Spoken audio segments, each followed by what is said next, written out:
Topic है व्यष्टि अर्थशास्त्र की शाखाएं। तो व्यष्टि अर्थशास्त्र की शाखा को जो 3 सिद्धांत में बांटा गया और व्यष्टि अर्थशास्त्र में मूलतः हम इन्हीं 3 सिद्धांत को पढ़ते हैं। इन्हीं में आर्थिक समस्या, मांग का नियम, पूर्ति का नियम, मांग का लोच, ये सब इन्हीं के अंतर्गत आता है।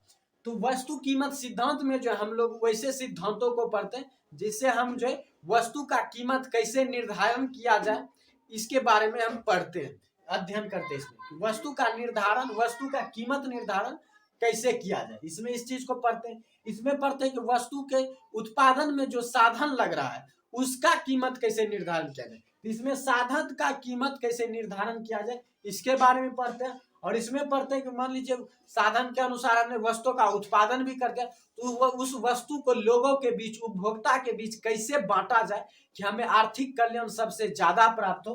तो उसके बारे में हम लोग पढ़ते हैं आर्थिक कल्याण के सिद्धांत में।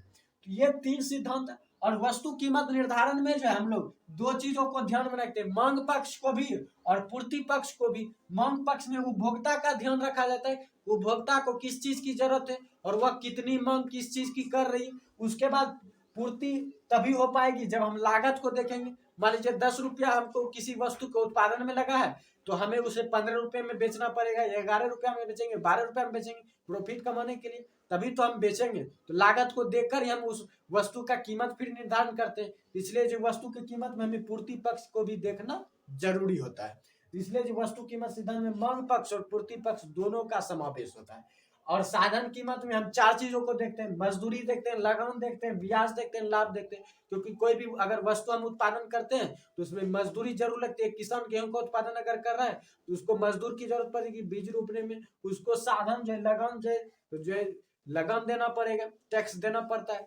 और उसे जो है पानी के लिए जो है फिर जो है व्यवस्था करनी पड़ेगी। उसके बाद उसे अगर पैसों की जरूरत है तो सरकार से लोन लेगी तो उसका भी ब्याज देना पड़ेगा। उसके बाद उसे प्रॉफिट भी कमाना है। तो ये 4 चीजों का ध्यान रखता है वस्तु के उत्पादन में कि वस्तु का उत्पादन कैसे किया जाए और उसमें कितना साधन लगेगा। तो साधन निर्धारण में भी वो 4 चीजों को देखता है।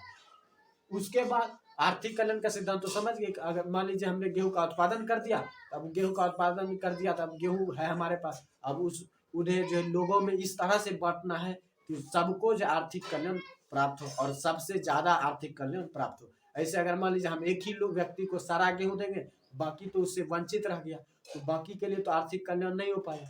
इसलिए हमें सब सारों में सभी लोगों में जो है बराबर बराबर बांटना है जिससे आर्थिक विकास ज्यादा हो। ये सिद्धांत जो है हमें आगे चलकर पढ़ना है। ये शाखाएं, इसको हमने सिर्फ समझाया और आप जो इसे कॉपी में नोट कर लीजिए। और जितना भी आपने समझा तो उसे कथनात्मक रूप में भी जो कॉपी में लिखने का कोशिश कीजिए, तभी जाकर सिर्फ माइंड में सेट करने से जो कुछ नहीं होगा। आज सेट करेंगे 1-2 दिन बाद भूल जाएंगे। इसलिए रिवाइज करना जरूरी है, रिवीजन करना जरूरी है। और रिवीजन जो लिखित रूप में कीजिए, अपनी समझ को जो लिखित रूप में उतारिए तो वो ज्यादा याद रखता है। इसलिए कोई भी कंफ्यूजन हो कमेंट में जो लिखिए, आपको उस प्रॉब्लम का सॉल्यूशन मिल जाएगा।